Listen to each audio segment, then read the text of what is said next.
Okay, welcome, and thank you for coming tonight. I'm Doris Wise-Montrose, President of Children of Jewish Holocaust Survivors. While there are many in the media, TV, print, internet, who take on Islam, there are few who are willing and have the courage to connect the vile acts to Islam without the soft peddling that is done by many.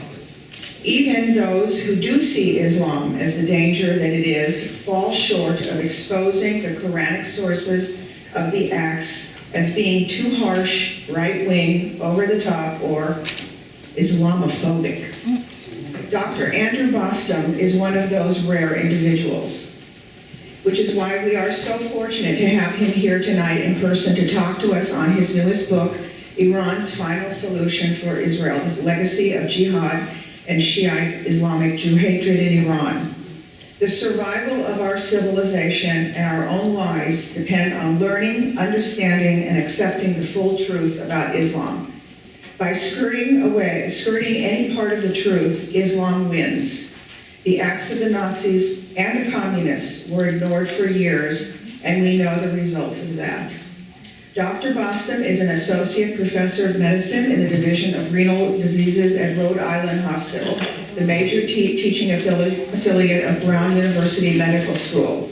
He is also well known for his writings on Islam and is the author of the highly acclaimed The Legacy of Jihad, a work which provides an analysis of jihad based on an exegesis of translations of Islamic primary sources done by other polemicists on the topic, and the editor of the 2008 anthology of primary sources and secondary studies on the theme of Muslim anti-Semitism, the legacy of Islamic anti-Semitism from sacred texts to solemn history. In October 2012, Bostom published his third compendium, Sharia versus Freedom, the Legacy of Islamic Totalitarianism. Dr. Bostom has published numerous articles and commentaries on Islam in the Washington Times, National Review Online, Review Politique, Front Page Magazine, American Thinker, and other print and online publications. More on his work can be found at his own personal blog, www.andrewbostom.org. I urge you all to check with it. It's a wonderful blog, and it has a great sense of humor on top of it. Dr. Bostom lives in Rhode Island with his wife and 2 children and shops and cooks for dinner for his family every night. While becoming one of the most preeminent scholars of Islam, Jihad, and Sharia, Dr. Bostom has also become quite the chef. I would like to thank the Lux. I think your specialty is eggplant parmesan? I would like to thank the Lux Sunset man of many talents. I would like to thank the Lux Sunset Boulevard Hotel for their generosity and graciousness in providing us with this beautiful venue, as they always do, and to their wonderful and helpful staff. Kindly turn off your cell phones and other electronic devices. It is now with great pleasure and honor that I introduce my friend, Dr. Andrew Bostom. So I want to thank everyone for coming out and hearing me talk about this less than cheery subject. So people have asked me about the title and the use of the words "final solution," is it inappropriate to use that term, which obviously has such a strong Holocaust connotation. And in fact, it actually was a straightforward decision. The unfortunate reality is that the Iranian regime since 1979 has repeatedly used all kinds of imagery of annihilation. It's like you almost long for the halcyon days when Ayatollah Khomeini used to say, it sounds benign compared to the current and imagery that's used. He used to say the Muslims of the world should line up at the borders of Israel, each holding a cup in their hand, and just wash Israel away. It's almost a soothing image compared to the fiery nuclear images, the missiles, the use of the word Holocaust in some of these discussions, and then one that I found, it's actually quite commonly referred to now, is the idea that Israel is a locus of cancer that has to be excised. So, and that's repeated by the current supreme leader who succeeded Khomeini, Ayatollah Khamenei. It was repeated recently by the so-called new moderate president of Iran, Rouhani. So it seemed not to be an exaggeration to use the term final solution in the title. The other thing that I found particularly illuminating was to go back and read an essay that was published by Richard Falk. It was dutifully published in the New York Times on February 16th, 1979. Falk, some of you may be familiar with him. He just retired recently, but he was known for years for his calumnies against Israel as an international law professor. He had written this op-ed entitled "Trusting Khomeini," and it really captures the delusive mindset of the left that dates back to Khomeini's ascension to power. And I just wanted to read you a couple of representative lines from it. To suppose that Ayatollah Khomeini is dissembling seems almost beyond belief. He has little incentive suddenly to become devious for the sake of American public opinion. Thus, the depiction of him as fanatical, reactionary, and the bearer of crude prejudices seems certainly and happily false. What is also encouraging is that his entourage of close advisors is uniformly composed of moderate, progressive individuals. So this is the reference to Khomeini himself and the clerics, military personnel that he brought along with him in the wake of the revolution.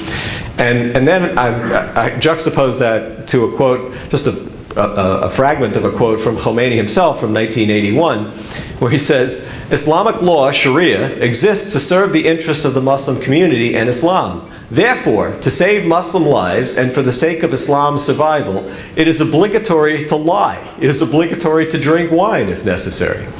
So I wound up in one of the introductory sections of the book calling this the Trusting Khomeini Syndrome Redux, in the lead up to my discussion of this recently brokered P5+1 agreement.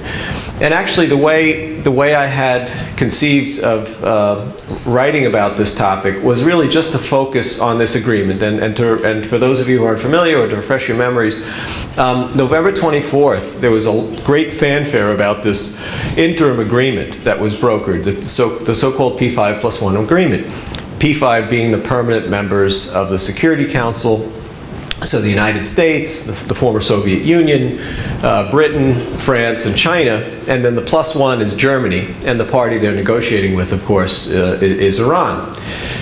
And essentially what this very dangerous and destabilizing interim agreement has done is it's formally legitimized Iran's right to enrich uranium.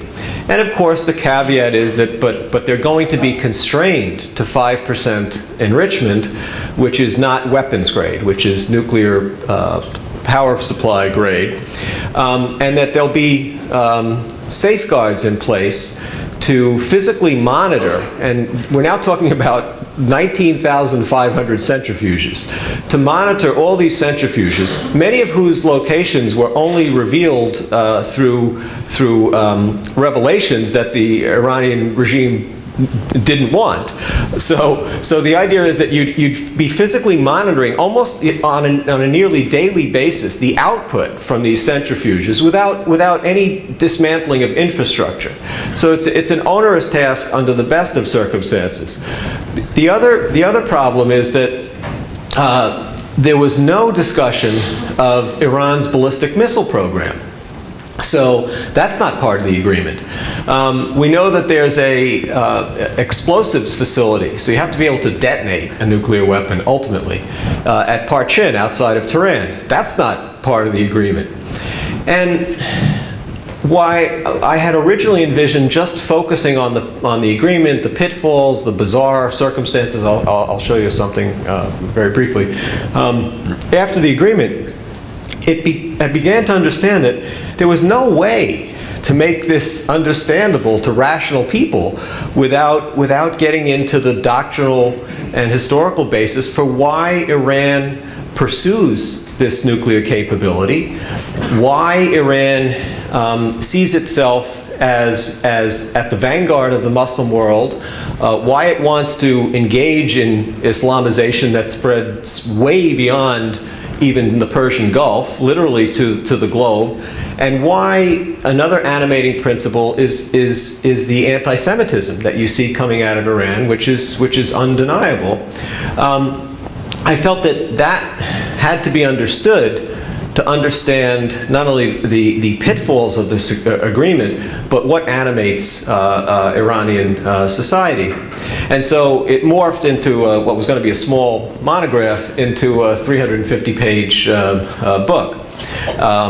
But what I saw in terms of this, going back to this op-ed by Richard Falk, is that we had, at least the Obama administration and the left-leaning advisors that he's assembled had really adopted the trusting Khamenei syndrome, where they were, Ayatollah Khomeini is dead, his successor is still with us, and they were trusting this current supreme leader, and even invoking what turns out to be a non-existent fatwa, where it's alleged that Khamenei said that Iran would never produce nuclear weapons, certainly would never use them. And I go through even the Washington Post reportage on this fatwa. Again, it doesn't exist. Khamenei has made very conflicting public statements, none of which amount to a fatwa. Moreover, we know from 1988 that Ayatollah Khomeini, and this was in a period during the Iran-Iraq war where it wasn't clear what the outcome was going to be, even whether it was going to be a stalemate. And it was somewhat understandable that when Khomeini was approached by one of his military chiefs of staff, he incorporated this man's request for nuclear and laser weapons into a written letter, which, if anything, is the closest thing we have to a rationale for what turns out to be Iran's long-standing desire to create nuclear weapons. Moreover, I was reading the indictment. If you recall, there were bombings in Buenos Aires that targeted the Israeli embassy and the Jewish Cultural Center and killed over 100 people between the two bombings in 1992 and 1994. In that indictment, the question was, why did they target? I mean, obviously the Jew hatred that's rampant in the regime, but why did they target Argentinian Jews as opposed to, for example, I mean, there was still the Israeli occupation in southern Lebanon, etc. Why Argentina? And what the Argentinian prosecutors hypothesized was that Argentina had unilaterally abrogated its nuclear arrangements with Iran, which dated back to the Shah. And they felt that this was punishment for breaking this agreement, and they argued that this was an indication that back in the early 1990s, Iran was dead set on pursuing nuclear weapons. So what I wound up doing was getting back into a series of questions which I'd like to pose to you, and I'll get to some answers to them that are provided in the contents of the book in brief only. And so, to understand the larger context, the questions that I asked were: what is the Sharia? What are jihad and the imposition of the Sharia on those that are vanquished by jihad? How do you compare Sunni and Shiite doctrine on jihad and the Sharia? Shiites have a doctrine of impurity, of the infidels' actual physical and spiritual impurity. What is that all about? What are the anti-Semitic motifs in Islam's canonical texts, the Quran itself, the traditions of Muhammad, and how do these compare, looking at Sunni versus Shiite perspectives? And importantly, how are these doctrines applied in Iran? Are they presently applied? How were they applied in the past? So Iran becomes a Shiite theocracy in 1501 under Shah Ismail. And he basically succeeds in converting the country to what's called 12 or Shiite Islam, the main form of Shiite Islam. And if you look at what the European travelers from that era say, he, for whatever the reasons were, was an inveterate Jew hater. And so he brought that with him into the creation of what was the Safavid Empire. His son, Shah Tahmasp, who was the longest reigning Safavid ruler. So the Safavids reigned from roughly 1501 until about 1720. Then there's a break, there's a period of internecine struggle, there's an attempt to integrate Sunni and Shiite Islam within Iran, which ultimately fails. And then you have another Shiite dynasty from 1795, which lasts literally until this modern period in 1925, where you get the two Pahlavi Shahs, who were westernizers, who were brutal autocrats, but rolled back the Sharia, improved the situation for women and minorities, including Jews. And then you have the Khomeini revolution, which is really, this is also poorly understood. It's simply a return to the status quo, largely, before 1925. So there's nothing particularly unique in terms of the application of the Sharia. One of the interesting things was to read this observation by Brown, a British scholar of Persia, and he's writing in the early 20th century, and I'm just paraphrasing, but he says the mujtahids, the highest people of clerical, Shiite clerical learning, and the mullah regulate everything from the rituals of purification to the largest issues of politics. Well, that's no different than what happens now. And he's talking about the period before the Pahlavi Shahs, before that period of westernization between 1925 to 1979. So I think there are some very fundamental misconceptions about what we're dealing with. But in terms of getting back to the agreement itself, I want to show you a very short clip that's from excuse me, an Iranian analyst who actually worked with President Khatami in the past, who is felt to be a moderate. And I think this is a very revealing little clip.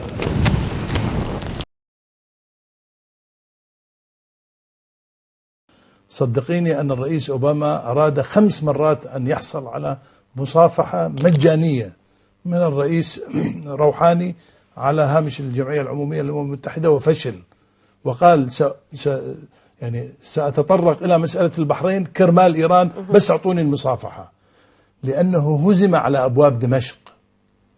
لم يكن نصرا لهم الكيمياوي كان فخ أوقعناهم نحن فيه، وهم خسروا المعركة ونحن ربحناها، لأنه كان عبئا ثقيلا، خردة كان يجب أن نرميه في البحر. أعطيناهم في معاملة دبلوماسية رائعة الحكمة والكمال، لعبها الأطراف الثلاثة، صمت قاتل لحزب الله، عصا غليظة إيرانية، صحيح. ودبلوماسية، فريق دبلوماسي من الدرجة الأولى في سوريا، استطاع حتى الآن أن يبقى متماسكا أمام كل الهجمات والعواصف. بينما الأمريكان شو كان عندهم؟ كان في تراجع شديد جدا عند أوباما بين أن يقبل بمصافحة مع الرئيس أوباما، مع الرئيس روحاني، ظنا منه أن هذا غورباتشوف أو سادات حسب تفكيره، أو بين أن يأتي يوم يضطر ليقبل يد السيد حسن نصر الله ويقبل يد الإمام السيد علي الخامنئي حتى يوقفوا إطلاق النار مع المنازل الكبرى التي كانت تعد لمحو إسرائيل من الوجود. كانت كل العمليات، صواريخنا أصبحت الآن تصل إلى تل أبيب بسهولة جدا، وقد كشف هذا، ولدينا من السلاح ما يعمي بصر إسرائيل. واستطاع زعيم المقاومة السيد حسن نصر الله أن يخطب 17 دقيقة ولا تستطيع المطارات الإسرائيلية ولا طياراتها تتحرك باتجاه الضاحية، ولا تشوش عليها، ولا تظهر فوق سماء لبنان. هذا يحصل لأول مرة. هذا معناته لدينا سلاح استراتيجي جديد موجود في سوريا وموجود في إيران وموجود في الضاحية الجنوبية، يستطيع أن يوقف إسرائيل عن الحرب. ثمة من يقول أنه رح يجي شهر عسل، لا، معركة طاحنة على كل المستويات نحن والأمريكان. هذا حلف الحديبية، هذا صلح الحديبية، هذا جنيف الحديبية، سيأتي بعده فتح مكة. جنيف 3 حصلت ب3 عناوين. العنوان الأول الصبر الاستراتيجي، إيران صبرت استراتيجيا النفس الطويل، يعني 10 سنين 11 سنة وإحنا صابرين ونخطط لليوم الذي يأتي بعد ال10 سنوات، بحيث يصير عندنا كمية من اليورانيوم المخصب كبير قد ما بتنزليه. وبالمناسبة خذي هاي المعلومة، عندما يعني تتاجري مع الإيراني خصوصا بالسياسة، حتى وأنت تخرجي أنك ربحانة أنت خسرانة. طبعا عندما تكوني خصم، هذه وحدة. فهم رفعوا درجة تخصيب اليورانيوم إلى درجة عالية جدا أكثر مما يريدون، بحيث لما خفضوا لهم طلعوا منتصرين. وهذه المملكة في طريقها إلى الانقراض، دورها انتهى. السبب لماذا؟ لأن الإيرانيين أصبحوا في البحر المتوسط. أنت بدأتي بداية ممتازة ورائعة بالتحليل حول الوضع الدولي، في تحول. يوم وصل اليونان إلى سواحل المتوسط سقطت بلاد فارس 300 سنة بالإسكندر المقدوني. اليوم يوم يصل الإيرانيون إلى سواحل المتوسط في صور 300 عام أمامنا هزيمة للأمريكيين وبني الأصفر والروم. جميل.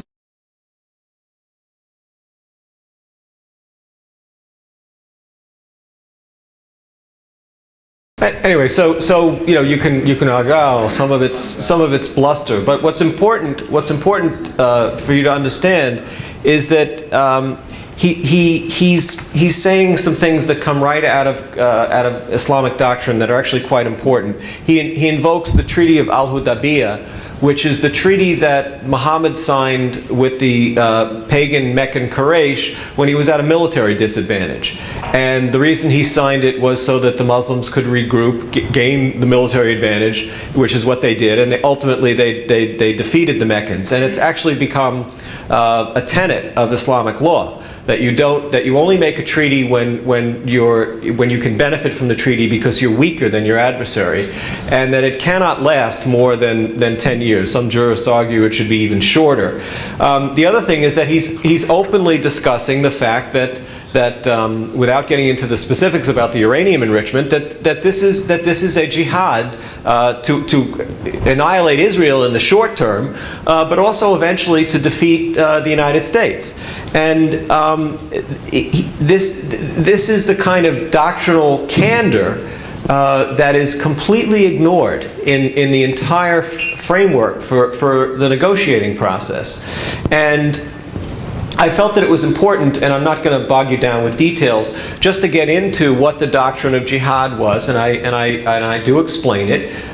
Its Quranic origins, its origins in the traditions of Muhammad and in the early Muslim biographies, and how it evolved into a full-fledged doctrine, which is in essence Islam's foreign policy. Its version of international law. And its goal, which is to subjugate the world, humanity, to an Islamic order under the Sharia. This is very clear. There are these sort of esoteric debates about differences between Sunni and Shiite understandings of jihad, and this notion that the Shiites are simply to be passive until the return of their 12th Imam, who disappeared down a well at the end of the 9th century. This is actually nonsense, because by the 11th century, the Shiite jurists began to mimic the Sunni doctrine of jihad in virtually all its aspects, and it was a very practical reason. They were beset by Sunnis, and they embraced the idea of active defensive jihad. And this evolved by the 13th century to active expansionist jihad, certainly against non-Muslims, so that by the time you have this full-fledged Shiite dynasty taking power at the beginning of the 16th century, there's no question that the doctrine was exactly like the Sunni doctrine. And I give an example of 4 very brutal campaigns that were waged against the Christians of Georgia, which had all the hallmarks of a typical jihad: massacre, pillage, enslavement, and deportation. Now, it's true the Safavid Empire was somewhat constrained by its own by Sunni adversaries, particularly the Ottoman Empire. eventually by Imperial Russia, a Christian empire. But the goal, the ultimate goal, which it shared with the Sunnis and felt, if anything, it had more right to through its understanding of how the caliphate system was supposed to work. Except that Shiite Islam calls it an imamate. This ideology never went away. It was never abrogated, and that's very important to understand, and not to sort of pin everything on this sort of sui generis phenomenon that happens in 1979. Khomeini is, if anything, just a revivalist. And so I also, of course, because of the nature of the excuse me, of the obsession with the Jews, did spend some time teasing out the doctrine from both a Sunni perspective and a Shiite perspective vis-a-vis the Jews. And so the canonical texts of Islam are, and I've discussed this when I was out here several years ago, are rife with anti-Semitism. The Quran itself, the traditions of Muhammad, the Hadith, the Muslim biographies, and the Sunnis and Shiites share these sources. The one aspect of Shiite Islam, well, actually there are two, but the one aspect of Shiite Islam in terms of daily interactions with non-Muslims, including Jews, that's different, are these so-called najis regulations. And there it is felt that the infidel, and of course including the Jews, is physically as well as spiritually impure. And for those of you that have the book handy, I wanted to do a little exercise of responsive reading, like you do in temple or even in church. So go to page 170, table 2. Take your time. 170 page. Table 2, page 170, the top. This is from a manual of Islamic law that was written by al-Amili, who was a very important Shiite jurist during the reign of Shah Abbas. So late 16th century to early 17th century, and he died in 1621, al-Amili. And I'll read the first one, so I'll read the odd numbers, you'll read the even numbers. Jews are not permitted to dress like Muslims.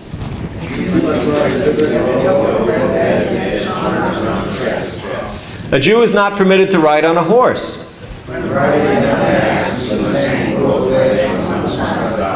He is not entitled to bear arms.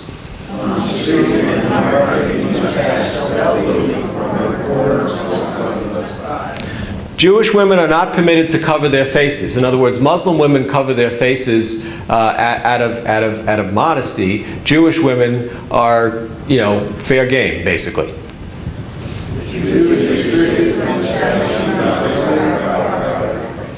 A Jew who becomes a Muslim is forbidden to return to Judaism.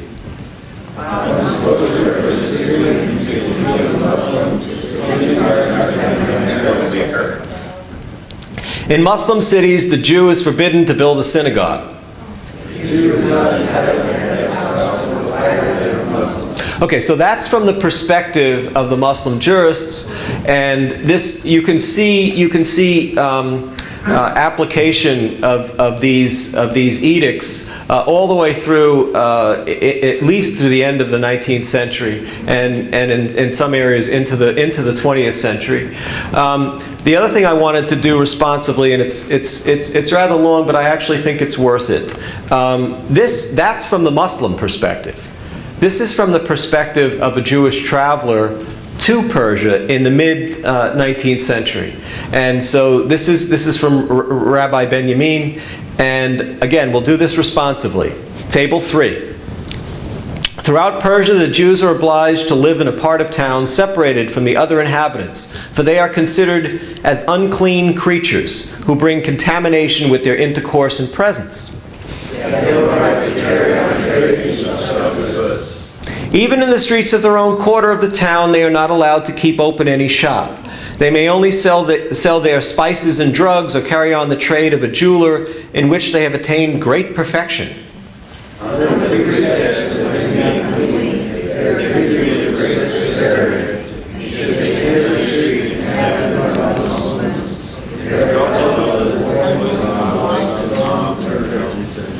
For the same reason, they are forbidden to go out when it rains. For it is said the rain would wash dirt off of them, which would sully the feet of the Muslims.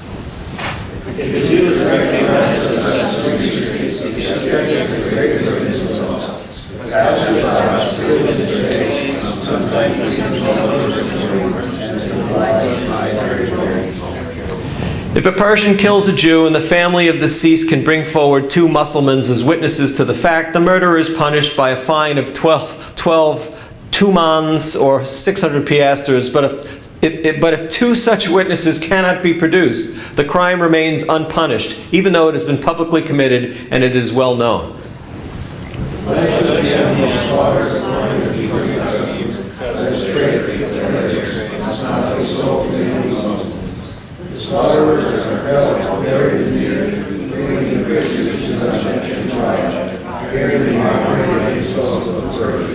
If a Jew enters a shop to buy anything, he's forbidden to inspect the goods, but must stand at respectful distance and ask the price. Should his hand incautiously touch the goods, again these impurity regulations, he must take them at any price the seller chooses for them.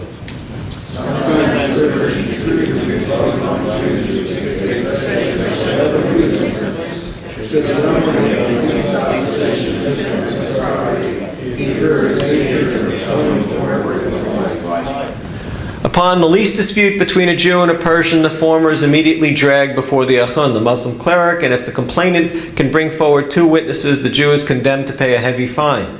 If he is too poor to pay this penalty in money, he must pay it in his person. He is stripped to the waist, bound to a stake, and receives 40 blows with a stick. Should the sufferer utter the cry of pain during this proceeding, the blows already given are not counted, and punishment is begun afresh.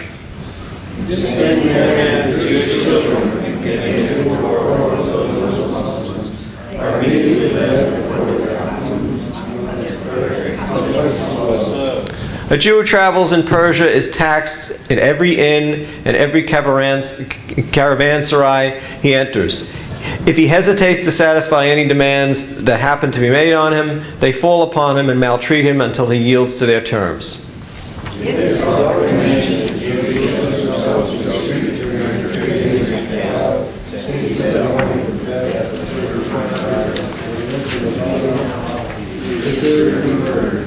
This was often the time of pogroms against the Jews.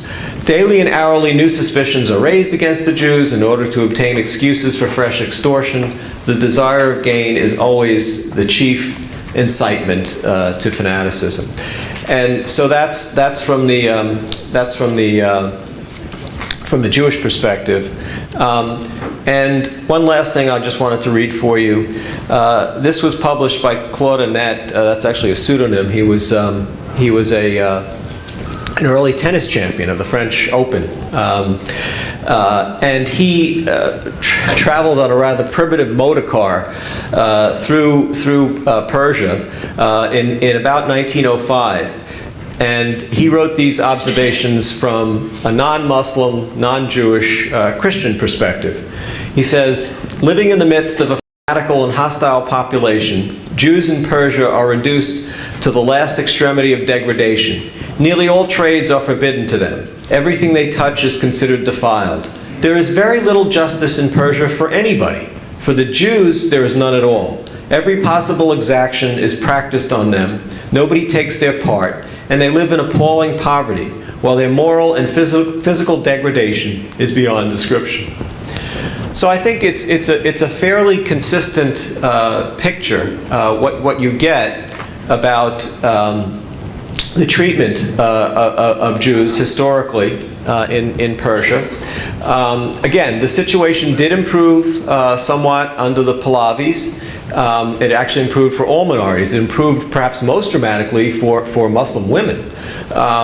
And what you saw with the Khomeini revolution is really just a recrudescence of the situation that existed in the 16th through early 20th centuries. And so the Sharia has come back full force. Iran is a Sharia state.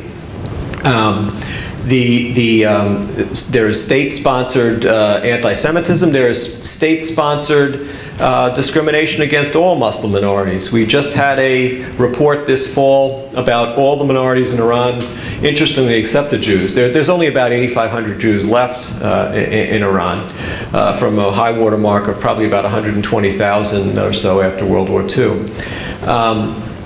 The situation for the Jews, as per the most recent State Department report from 2012, is abysmal. Again, even the State Department acknowledges that the anti-Semitism is really state-sanctioned.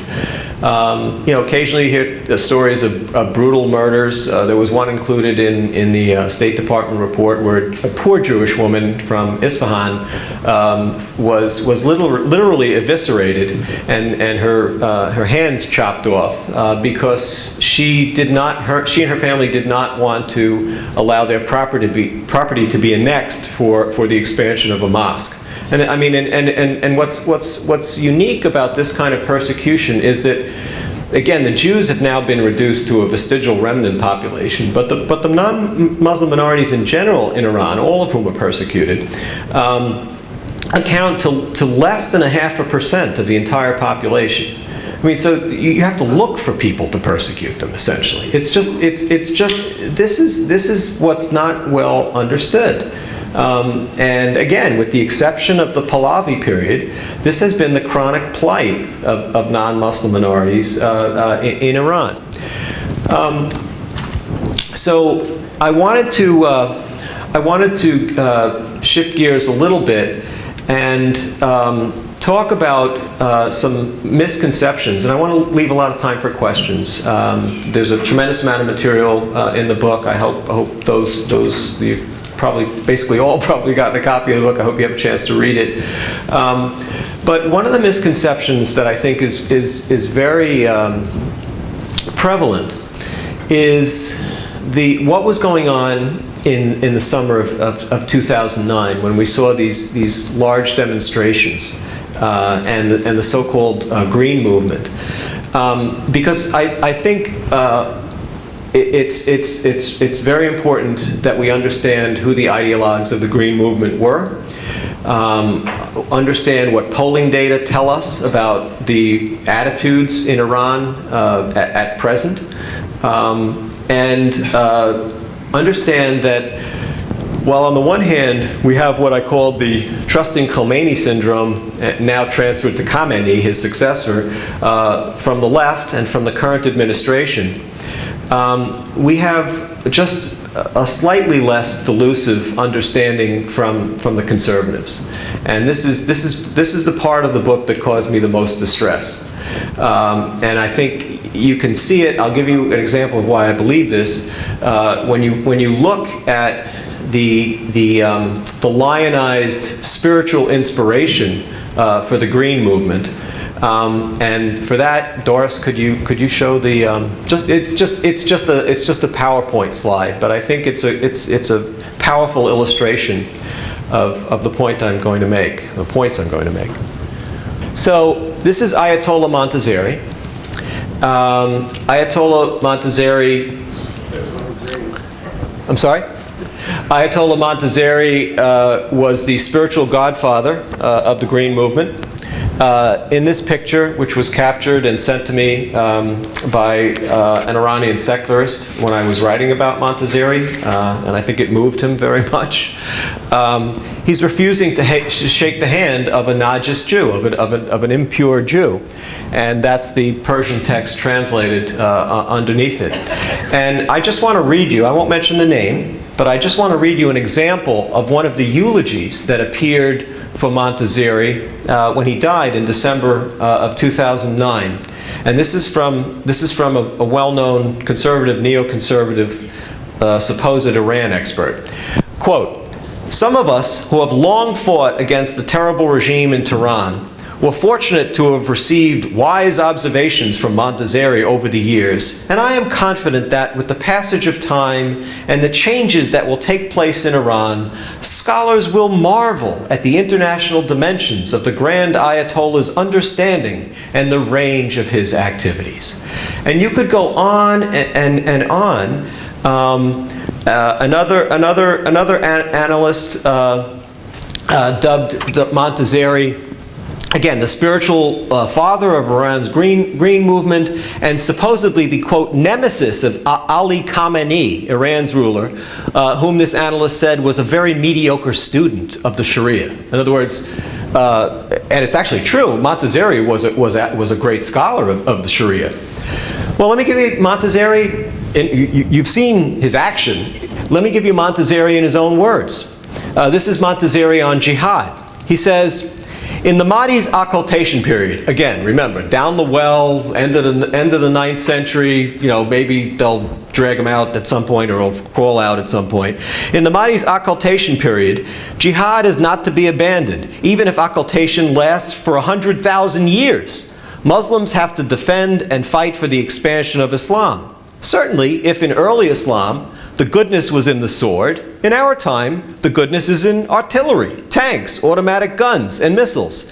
In principle, jihad in Islam is for defense, whether defense of truth or justice, or the struggle with infidels, in order to make them return to monotheism and the divine nature. This is the defense of truth, because the denial of Allah is the denial of truth. Then Montazeri wrote extensively on Najis, and you see he lived it. And his central thesis was that it was, quote, a political order. In other words, these impurity regulations were a political order from Islam and must be adhered to by the followers of Islam. And the goal was to promote general hatred toward those who are outside Muslim circles. And he went on to say that this hatred was to make sure that Muslims wouldn't succumb to non-Islamic thoughts. Does that sound enlightened enough for you yet? Then, with regard to the Jews specifically, he was quoted in his memoir, and he made this statement approvingly in a public forum. Quote, this was pointed out by a very good Israeli scholar, Ze'ev Magen, and he provided me the citation for this from the memoir. This is Montazeri.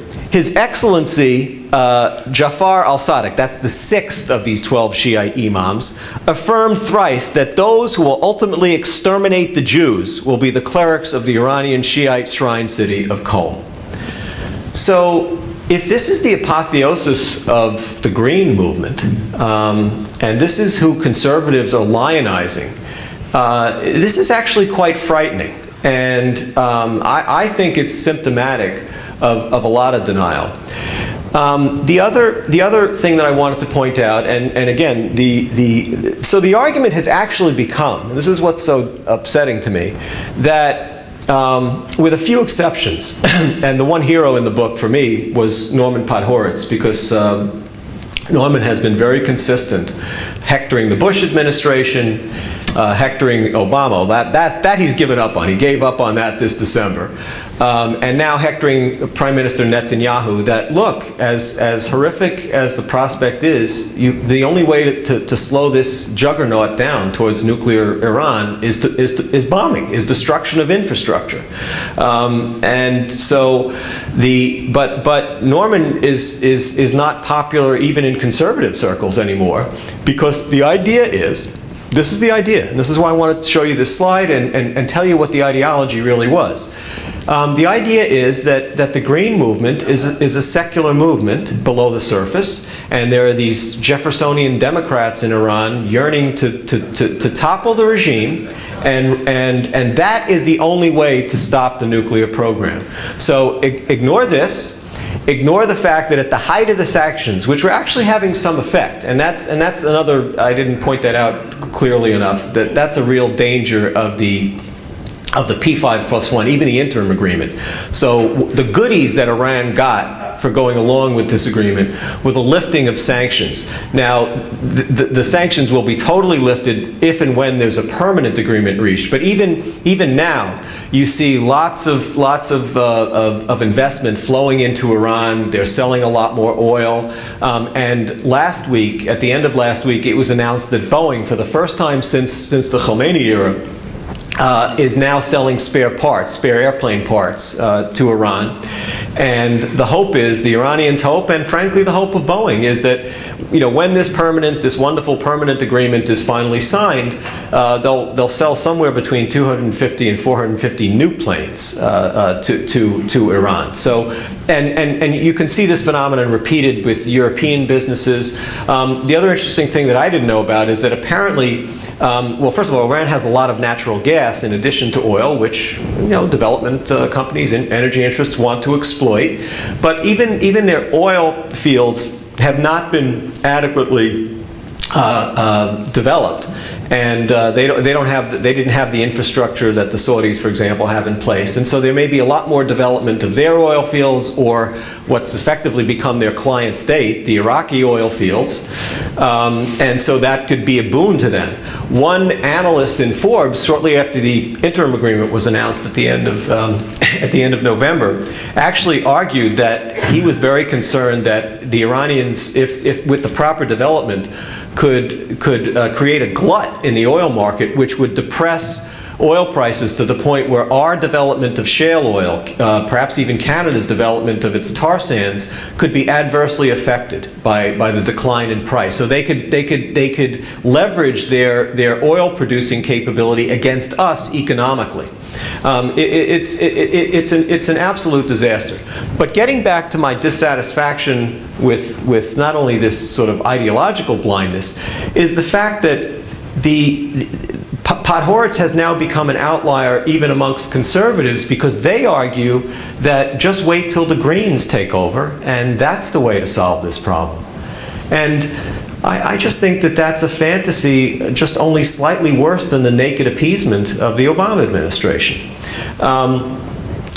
The reason I say that is not only because of Ayatollah Montazeri and others like him that were part of the Green movement, Mr. and Mrs. Mousavi, who actually went to prison for their role in some of the unrest, which turned out to be really an internal struggle, an internal power struggle amongst Sharia supremacist factions in Iran. But we now have hard polling data, excuse me, from Iran. Pew, which is arguably the greatest polling organization in the world and certainly has the most experience and courage in going across the length and breadth of the Muslim world to survey attitudes, published data actually shortly before the Iranian election in May of 2013, and two questions jumped out at me. 83% of the Iranians still want the Sharia. In other words, the other thing that some of these neoconservatives hypothesized, and it was a reasonable hypothesis. I mean, that's what I do in medical research. You put a hypothesis out there, you think about things, and then you test it. They felt that, well, look, when Khomeini came to power and his entourage, there had been a period of secularization, and after 35 years of applying the Sharia in quite a rigorous fashion, I mean, in Iran, we're talking about stoning adulterers to death, hanging homosexuals from cranes, brutalization of non-Muslim minorities, forcibly hijabbing women, killing blasphemers and killing apostates from Islam, or at least imprisoning them and beating the crap out of them. This is pretty serious Sharia. It was felt that the population would be sick of it, and I'm sure some are. But the bottom line is 83% still want it 35 years later. And what the pollsters did is an interesting trick. Sometimes when you want to, it's called testing the internal validity of what you're assessing. So in other words, you try and get at the same information with a different question, which won't be so obvious to the respondent. So the other question that jumped out at me in this same survey, where 83% said they still wanted the Sharia, was 72% felt that there was no evidence of religious fanaticism in Iran. And so I said, well, that's actually asking the same question. So in other words, stoning adulterers, amputating thieves, hanging homosexuals from cranes is not considered religious fanaticism by the population, by almost 3/4 of the population.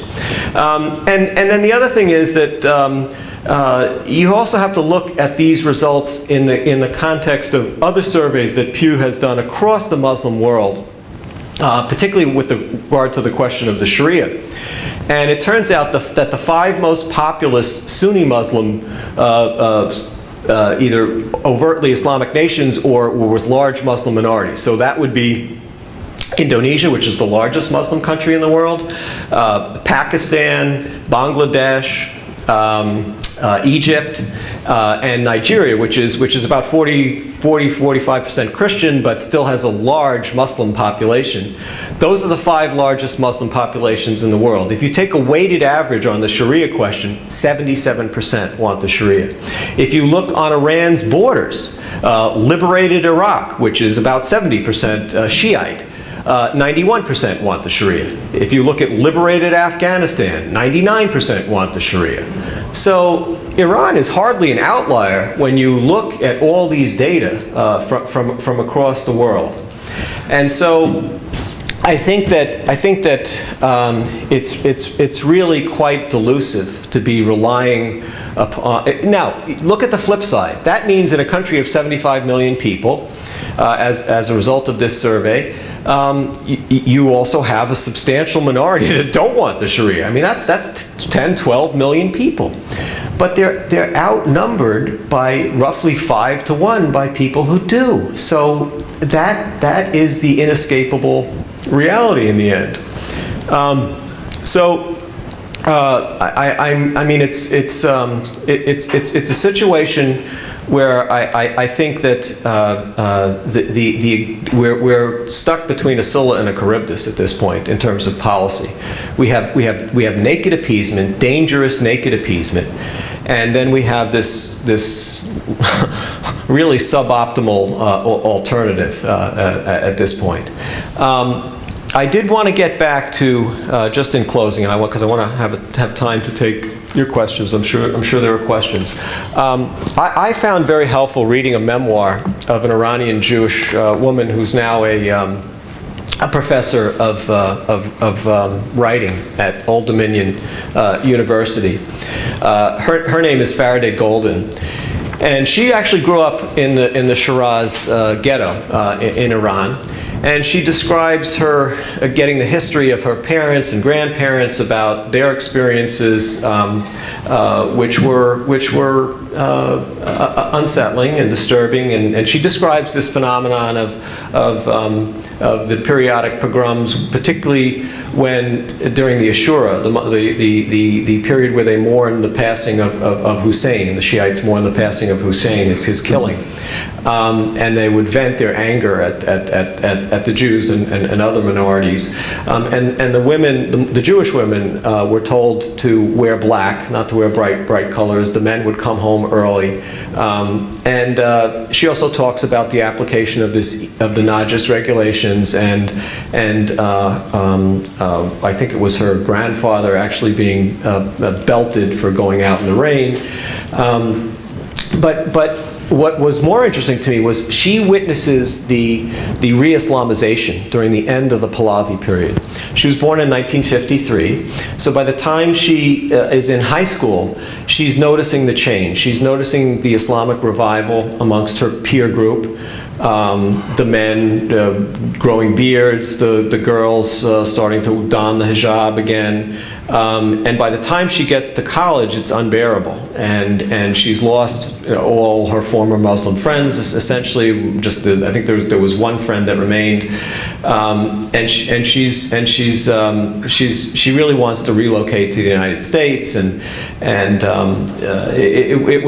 It's quite a harrowing tale about how the Jews got out during the Khomeini Revolution, and she goes into some of those details. And she ultimately married a physician, an American Jewish physician, And back in the fall of 2005, her husband was invited to a conference in Mashhad, in Iran, which has an interesting history. It had a crypto Jewish population which was forcibly converted. Actually, there were several periods of forced conversion, but the last one was in the middle of the 19th century.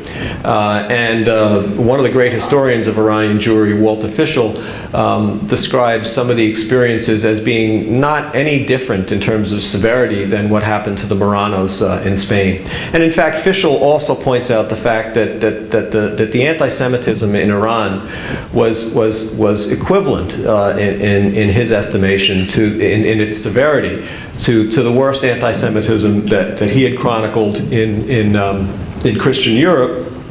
And also, I had never seen this word applied outside of Europe. He describes areas where, and again, you have to remember that the Jewish population was never very large. It was never more than 0.4% of the Iranian population.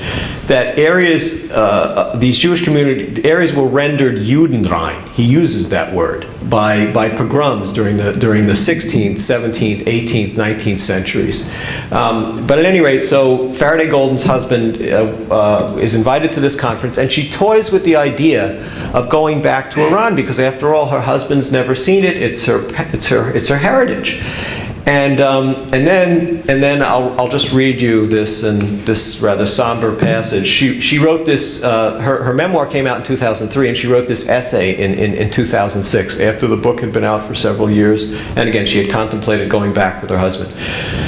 She says, "Visiting Iran for the last time in the summer of 1976, I vowed never to return. But during the past few years, the temptation slowly crept into me, like a long-abandoned addiction. My husband has never visited the country of my birth. We had planned to spend a year in Iran after he finished his medical internship. A medical conference in Mashhad seemed to be my best chance to introduce my husband to my first homeland. I made the decision to go with much trepidation, however. I am a woman. I am Jewish. I am a writer. Each category subjected me to discrimination and suspicion. That was October 21st, 2005. Barely a week later, Iran was in the headlines. Its president, Mahmoud Ahmadinejad, called for the destruction of the state of Israel. Every man, woman, and child, artist, farmer, scientist, grocer, the young girl whose parents walked from Yemen, my friend who was carried out of Syria in her father's arms, screaming from hunger, the young man from Ethiopia who left everything behind, and yes, my mother, father, and sister too. What are they to this fanatic leader but a small price to pay on the road to heavenly redemption? How could I go back to Iran?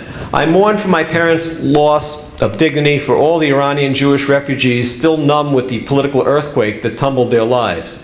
The hands of evil are strong and long, seeking them still, not with daggers and clubs as when my parents and grandparents lived in the dark ghettos of Iran, when Jew haters encouraged by fanatical mullahs rampaged through their meager belongings, but now with missiles and atomic bombs." Thank you very much.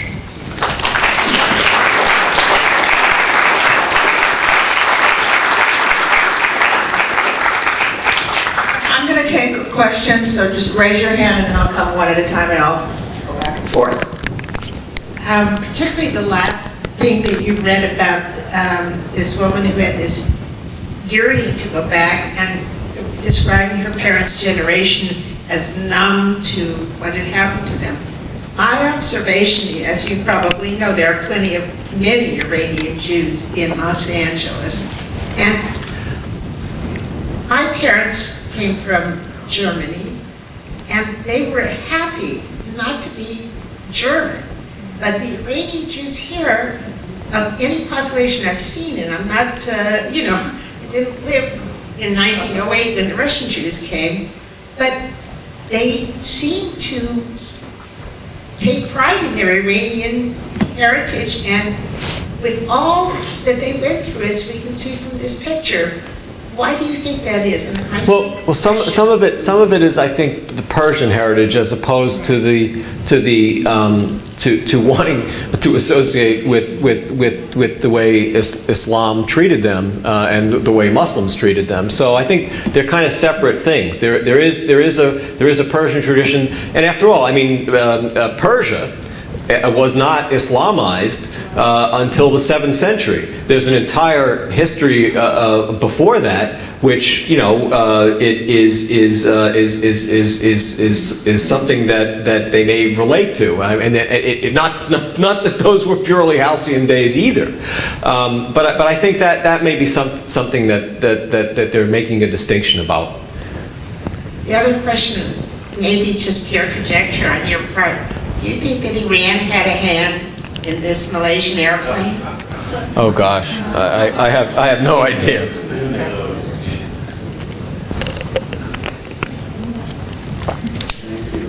Andrew, I want to believe that Israel has atomic armed submarines that are always, you don't know where they are, and that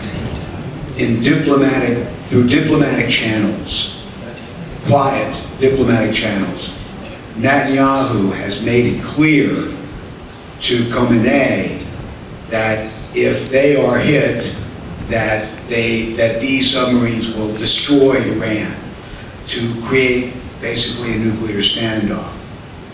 You think that's true? I don't know, and it's very hard to, you know, you're dealing with okay, so there is, some people have argued, and that was one of the bases for this, I think it's a sham negotiation, but regardless, is that, you know, could the Soviet era paradigm of mutually assured destruction actually work with Iran?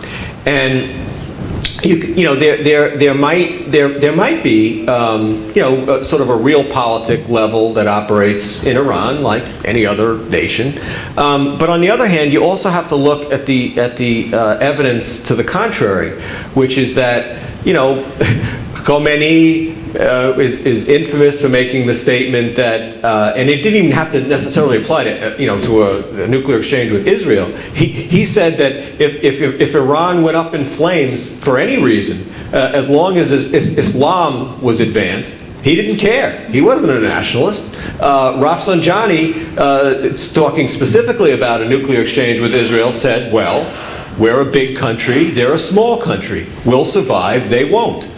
You know, that's not a mutually assured destruction mentality. And then you do have to remember that in their horrible Sunni Shiite, you know, conflict with Iraq, those horrific scenes of children walking across minefields. They really do have a jihad martyrdom mentality. The other issue about preventing them from getting a nuclear weapon is that we know that they're jihadist proxies, particularly Hezbollah, and now they just, by the way, they rekindled their relationship with Hamas, at least on a financial level, despite the internecine Sunni Shiite carnage that was taking place in Syria, which had caused a freeze in the relationship. And so those jihadist proxies have a very, very clear martyrdom pedigree. And if Iran Iran had nuclear weapons, they could now be operating with even greater impunity under Iran's nuclear umbrella. So I have no idea what Netanyahu's doing besides, you know, showing pictures of bombs and doing nothing. So I have no idea. I'm not privy to any intelligence information, but, you know, at a certain point, he's going to have to get beyond the rhetoric. I was really impressed today with the United States Senate that passed unanimously. Ted Cruz's bill. Yes. That was Ted Cruz who introduced that bill. Yeah. Tell people what it was about. The Iranians had indicated they wanted to appoint a terrorist, somebody that was involved in Abu Taleb. He was involved in the seizure of the U.S. embassy in Iran in 1979. And now they wanted him to be the representative of the Iranian embassy and sent him to New York.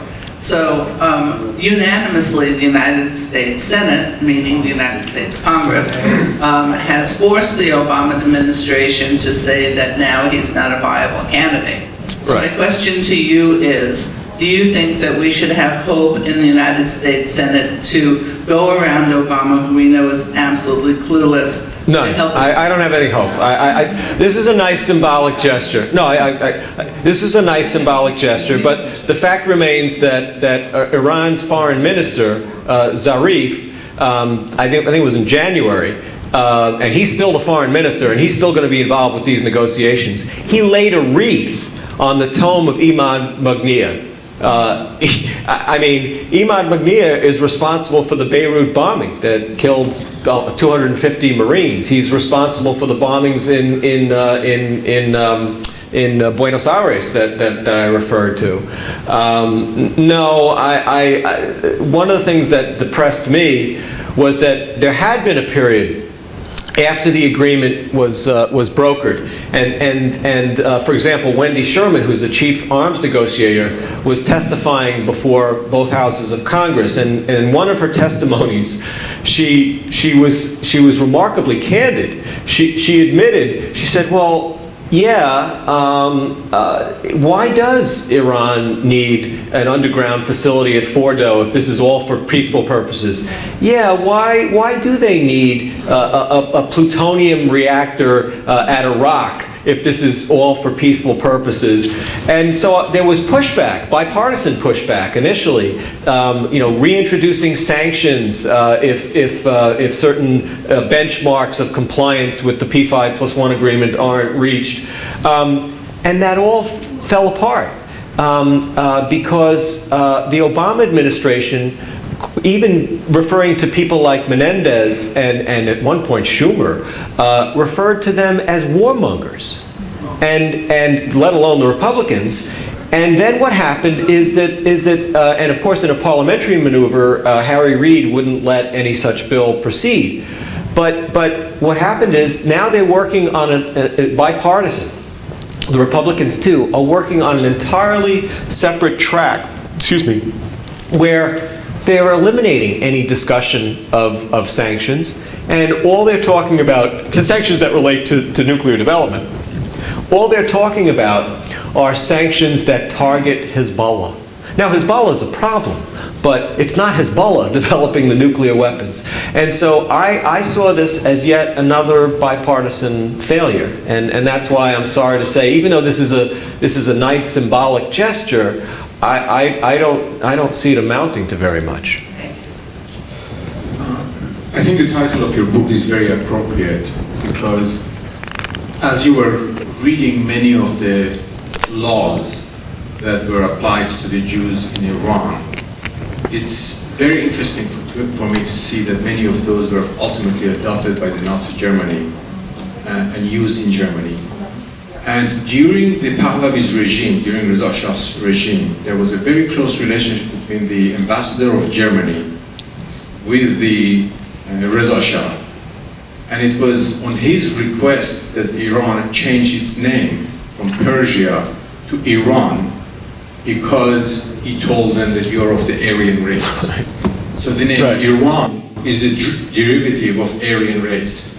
And it is all of those relationships that basically implies that what was going on in Iran was a basic setting of the elements in motion for what happened in the Holocaust later on. I often heard many of these clergies in Iran say, the only mistake Hitler made, he did it too quickly. And if you go back to the video that you showed in memory, he kept saying, we are very patient. Right. We wait for 10 years and we do it slowly. That is the criticism always laid by this clergy against Nazi Germany. So I think your title of your book is excellent and very appropriate. The second comment I want to make is that the population of Iranian Jews were not always 0.4. There was a point in time some 2,300 years ago. Oh, no, I'm sorry. I was just talking about the period, I refer to them specifically, the Alliance Israelite Universelle finally did formal sort of modern or as modern as it was at the end of the 19th century, surveys into the early 20th century, and at that and then taking it forward from there. I wasn't referring to the historical. I just want to finish my point. Is there was a point in time where the official language of Iran was Aramaic, and many of the documents during the Hashemite regime were all written in Aramaic, and they're covered by Arabic. Well, and I think that gets at this question of why there's a certain pride, residual pride amongst Iranian Jews that has nothing to do with persecution under the Zoroastrians or persecution under the Muslims.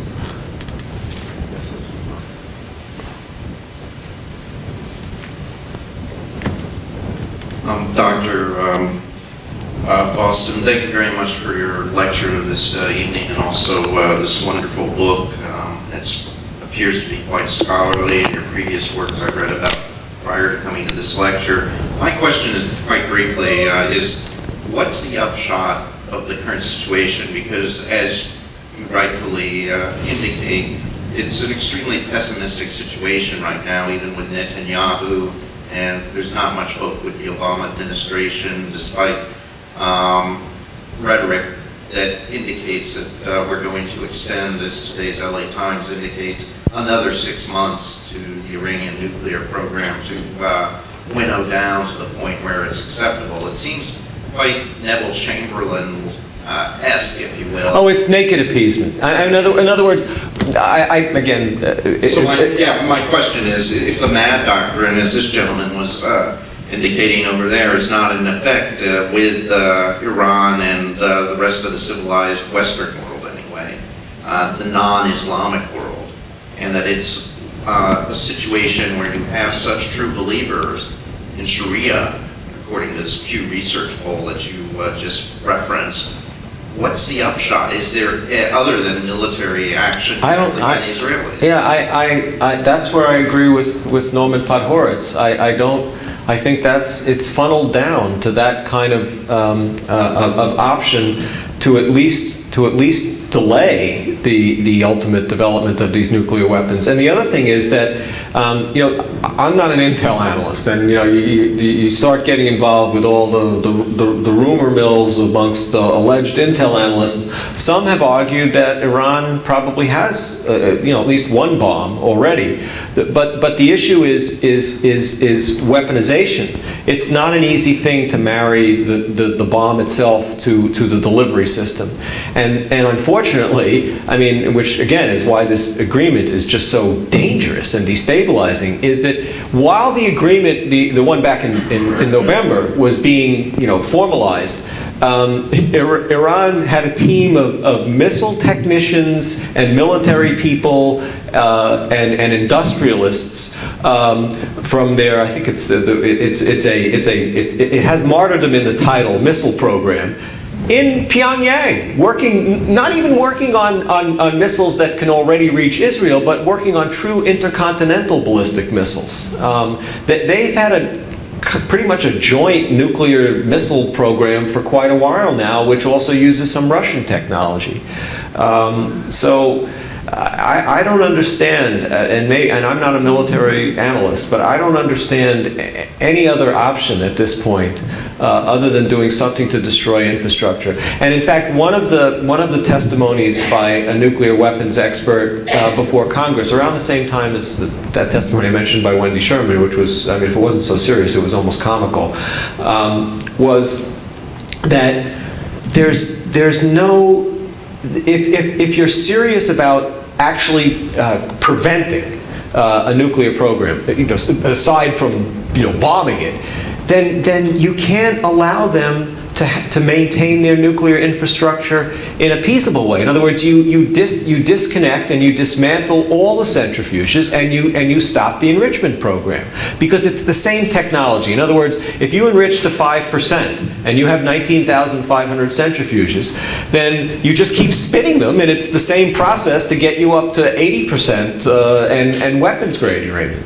So if you really want to stop it, you stop enrichment, period. You don't endorse it and say, well, but it's going to be for peaceful purposes and it's going to be limited at 5%. And even the IAEA at one point was complaining for some technical aspect, Iran was not allowing them to place cameras where they felt they needed them to be.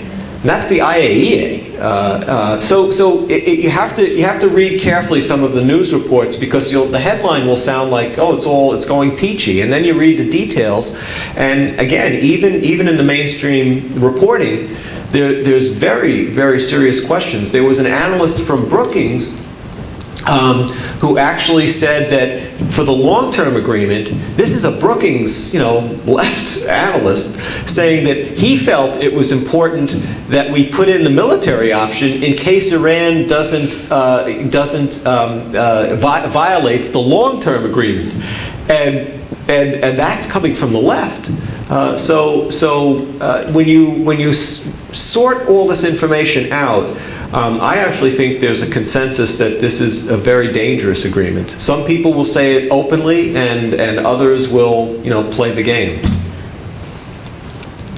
In the larger picture, in terms of the geopolitical, what's unfolding, most people don't understand the significance of a Jesuit pope, and that the Jesuits originated in response to the 1453. So they became the warriors to try to overcome this very large group. And they went to all the different countries. So today we have a Jesuit pope, of course, and this Jesuit that was assassinated in Syria is about 75 years. Did you follow that? Yeah. So he's about 75 years old. And so he would be a very close associate of the Pope. So to take him out so publicly, would that be Hezbollah? And probably not. Probably I mean, just off the top of my head, I would assume that it might be the Sunni jihadists there. I mean, it's a complete mess in Syria, but they have been the ones that have been besetting the Christian community much more so than Hezbollah. It's not that Hezbollah has a great affection for Christians. It's just that at this stage in the conflict, it's the Al-Qaeda types that are really targeting the Christians more aggressively. The reason I bring it up in the larger picture, to actually take out somebody who would likely have been a friend of the Pope, I mean, that's a very, it's what happens before you have the beginning of a big war. Yeah, but the church doesn't have a very good track record at present with regard to Islam, and their policy has really been, on occasion, to point out the obvious and rather vicious persecution of Christians across the length and breadth of the Muslim world, but in effect to do nothing about it. I mean, so. I'm from Providence originally, so it's good to have another holiday in New England. I would just like to, as this lady said, put it in a larger picture. As I understand the Iranian nuclear program, it did not originate with Khomeini. It was started under the Shah. Right. And it's an element of Iran as a regional nuclear power, because you don't have to have maniacs like the people you have there in control now. There are a lot of ways of exploding an atomic weapon without exploding an atomic weapon and getting the benefits of having it. It makes Iran the dominant power. It seems to me Iran has a lot of enemies. All of the Arab states, the Sunni Arab states, certainly Saudi Arabia, is vehemently against this type of a program. Turkey would be. A number of other. Turkey, it's interesting. Yeah, they're having more and more cooperative relationship with Iran, particularly with regard to energy. But yeah, I mean, you would think, and certainly the Ottoman Empire and the Safavid and Qajar Empire dynasties were frequently at loggerheads. Well, what I'm getting at is the real, not just the danger for Israel because of this particular regime, but it goes beyond that. Whether this regime were to disappear tomorrow,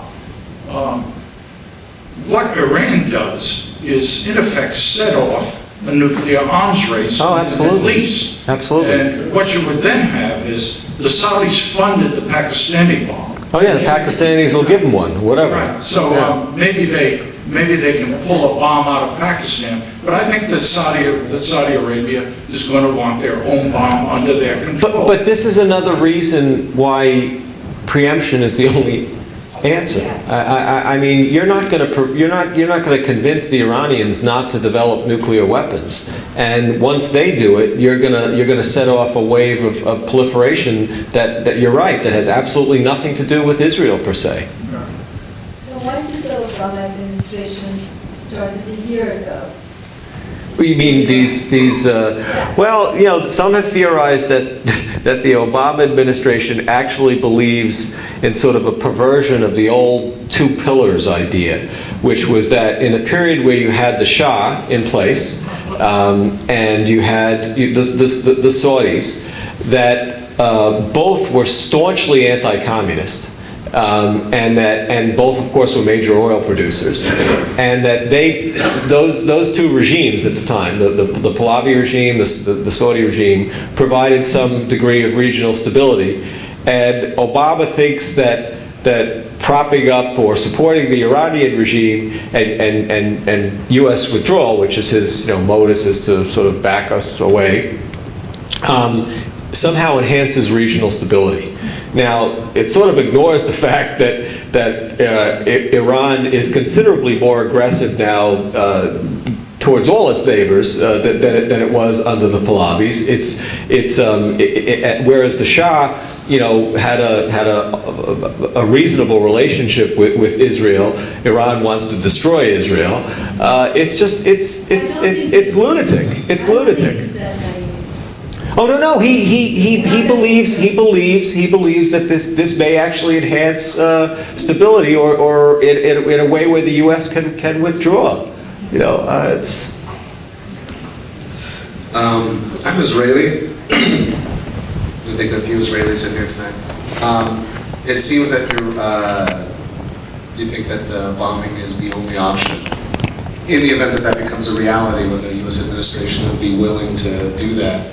The U.S. administration won't do it. Well, I know that this current administration wouldn't do it, but a theoretical administration. Well, that's my concern. Bombing would actually happen. That's my concern, though, is that the prevailing attitude is this. This is your conservative alternative right now. Your conservative alternative is do nothing and support the Green Movement. And the Green Movement, and the argument goes even further. It says that, in fact, and here I kind of agree. Bombing is only a temporary solution. They'll revitalize their program, but this is the long-term solution: the Green Movement. I mean, that's all you see from conservatives at this point. That's the alternative, not attacking and bombing. So that's why Podhoretz in his. I urge you all to read his op-ed from the Wall Street Journal in December. That's why he threw up his hands and said, "Look, then it falls on the shoulders of the Israelis, of Netanyahu in particular." Right, but in the event of a bombing by the Israelis, if they decided to do it, what ramifications does that have to Israel? Is there it could be staggering. Yeah, it could be. It's very concerning. Yeah, of course it's concerning. But you have to weigh, is that worse than waiting for a nuclear Iran to either strike first, give it to its proxies, or use the nuclear umbrella, have its proxies use the nuclear umbrella to launch unprecedented conventional missile strikes. So, there are no good options at this point. And I did want to point out something else. Particularly, it's part of my indictment of conservatives, neoconservatives. I mean, let's not blame Obama for this exclusively by any stretch of the imagination. You can always take a bad situation and make it worse. But in November of 2008, as Bush was leaving office, he signed a status of forces agreement with Iraq, which in the agreement, I quote it in the book, it prohibited the United States from using Iraqi territory to launch an attack on any other nation. And of course, the obvious one was Iran.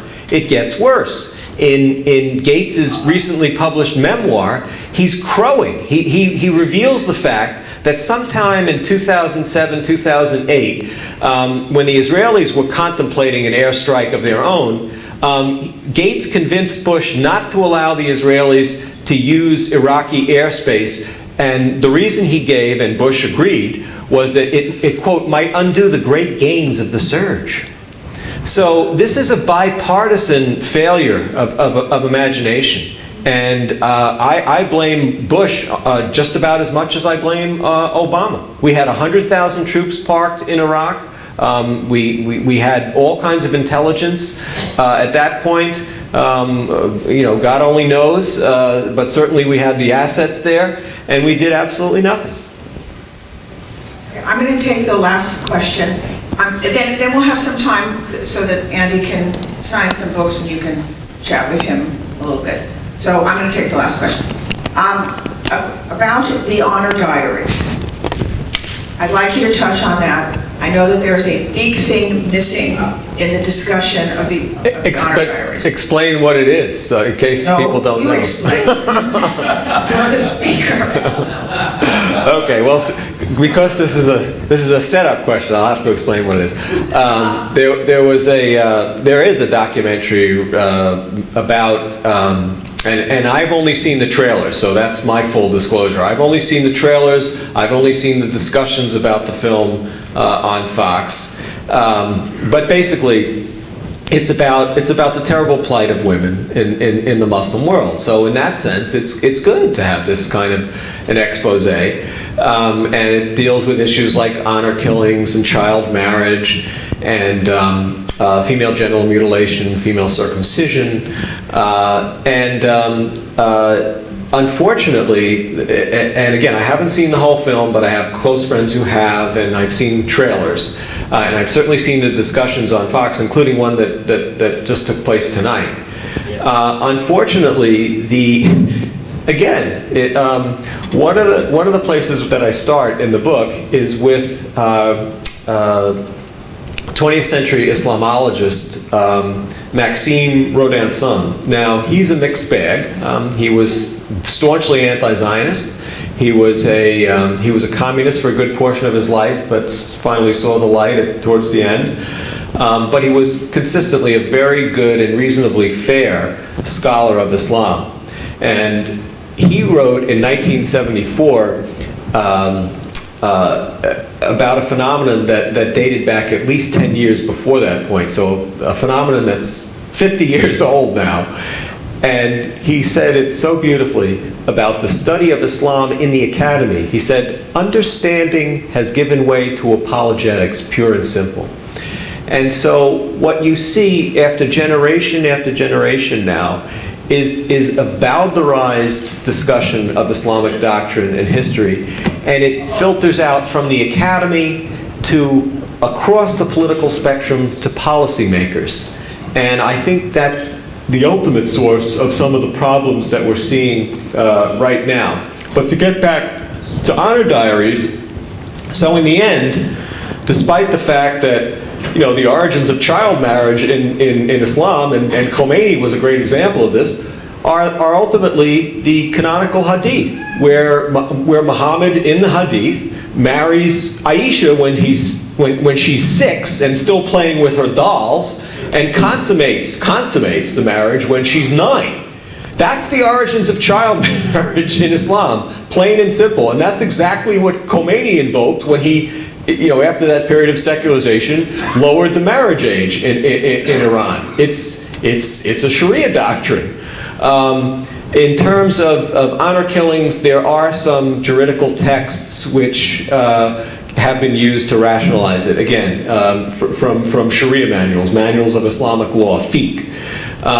But with regard to female circumcision, I actually did a blog about this because I found it was just so stunning. All of this material, the doctrinal basis for these practices, is ignored in the film. So in other words, it becomes, well, this is a result of, terribly paternalistic, misogynistic societies, without telling you that the reason it's so widespread, the reason that 90% of Egyptian women suffer female genital mutilation, or at least circumcision, is because the school of law that predominates in Egypt is the Shi'ite school of law, where female circumcision is obligatory. So in other words, in all schools of Islam, Sunni Islam, and actually in Shiite law too, it is recommended. That means that it doesn't have to be done. But within certain Sunni schools, particularly the Shafi'ites, very important jurists wrote, and had continued to write, and I'll give you an example, that it was obligatory. And that happened particularly in the Shafi'ite school. So in Egypt, on the one hand, and in far-flung Indonesia, the largest Muslim country, but non-Arab, where the Shafi'ite school predominates, you see 90% rates of this practice, which ranges anywhere, I'm sorry to be so graphic and anatomical about it, from nicking the clitoris to removing it and removing the labia, etc., etc. And so in the film, you get no understanding of the doctrinal basis for these practices. And again, this is a conservative organization. And I think that this is a terrible, terrible flaw in presenting this kind of case. And I just want to read you, this is from one of the 6 canonical hadith collections, the Traditions of Muhammad. It's from the Sunan Abu Dawood, and here is the hadith which has been used in Islamic law to sanction the practice of female circumcision. It says, Umayyah al-Ansariya said, a woman used to perform circumcision in Medina. The Prophet said to her, do not cut severely, as that is better for a woman and more desirable for a husband. So there's to be moderate clitorectomy or cutting, and And so, but why? And this is what I want to read you, which really gets at the controlling misogynistic nature of this practice. This was written by Al-Jahiz in 869. And he's referring to this hadith, or a variant of it, and he's getting at why he feels Muhammad wanted this practice, wanted this performed on women. And Jahiz, who died in 869, is one of the preeminent intellectuals in the history of Islam, a prolific writer. Actually, it's just an interesting aside. He was commissioned to write an anti-Christian polemic for the ruler Al-Mutawakkil in the 9th century. Because as a wise ruler, all the way back in the 9th century, Mutawakkil realized that despite the fact that the Abbasid Caliphate was potentially threatened by Christian empires, the Byzantine Empire, Armenian kingdoms, etc., the Muslim population had a much more visceral hatred of the Jews, despite the fact that the Jews were powerless, living under the Sharia, had no nation state. So Jahiz was commissioned by Mutawakkil to write an anti-Christian polemic to drum up the Muslim population and vent their animus more towards the Christians than towards the Jews. And in the process of writing this anti-Christian tract, Jahiz theorized, why is that? Why my ruler is a wise guy. He recognizes something that I can confirm in my own observations, but why is that? In other words, why do the Muslims hate the Jews more than the Christians? And he says it's because of a verse, Quran 582, which is kind of a transference verse where the Jews are claimed to harbor the greatest enmity towards the Muslims, as being the primary reason. And the secondary reason is the fact that of Muhammad's so-called contentious relationship with the Jews of Medina. And of course, it resolves to the Muslims' favor with massacre and pillage and enslavement of the Jews of Medina. So anyway, I was familiar with Jahiz's writings on that subject in particular when I was researching my book on anti-Semitism. But then I came across his rationale for the procedure of female circumcision. And it's a little graphic, folks, but here's what he says. A woman with a clitoris has more pleasure than a woman without a clitoris. I can vouch for that, probably. The pleasure depends on the quantity, which was cut from the clitoris. Muhammad said, if you cut the slightest part and do not exaggerate, because it makes the face more beautiful and it is more pleasing for the husband, unquote. It seems Muhammad wanted to reduce the concupiscence of the women to moderate it. If concupiscence is reduced, the pleasure is also reduced. The love of the husband is an impediment against debauchery. Judge Janab al-Kakash contends that he counted in one village the number of women who were circumcised and those who were not. And he found that the circumcised were chaste and the majority of the debauched were uncircumcised. Indian, Byzantine, and Persian women often commit adultery and run after men because their concupiscence, their lust, towards men is greater. For this reason, India created brothels. This happened because of the massive presence of their clitorises and their hoods. I mean, this is how graphic and in your face it gets. So it's a rather straightforward, if barbaric, control of a female's sexuality. And it turns out that this argument has been reproduced over the centuries into our era, including by a man who, speaking of the Pope, was the papal equivalent in Sunni Islam. He was the Grand Imam of Al-Azhar University. He died in 1996. And his name was Jihad al-Haq. And he wrote a fatwa. He actually before he died, he said that if any government, and I think he was referring specifically to the government of Egypt at the time, because Mrs. Mubarak was quite a secularist. He certainly had his flaws too, but he was quite a secularist, and so was his wife. And his wife initiated a campaign and ultimately a secular law to outlaw the practice of female genital mutilation. It doesn't work because of the Sharia, and still there are 90% rates, but there was an effort. There was an effort by secular elements in Egypt, spearheaded by Mrs. Mubarak herself. So al-Haq, I think it was in 1994, and again, I think he was responding specifically to this campaign. He said, if the practice of female circumcision is not allowed, a jihad should be waged. I mean, that's how serious he was about it. But in reiterating its purpose, he wrote a fatwa some years earlier where he said that the current era required this practice because of mixing of the sexes at public gatherings. If the girl is not circumcised, she subjects herself to multiple causes of excitation, leading to her vice and perdition. So you can't, so imagine if then Pope Paul Pope John Paul had said that, all Catholic girls until they're married should I don't know, wear chastity belts, and if Italy doesn't do this, we should wage a crusade against Italy. I mean, that's the level of what we're seeing here, if worse, and it just passes unnoticed. So that's my long-winded way of saying that I think there's use in this film, Honor Diaries, which at least points out what's going on. But because of political correctness and cultural relativism, it never gets into any of this doctrinal basis. Thank you so much, Andy.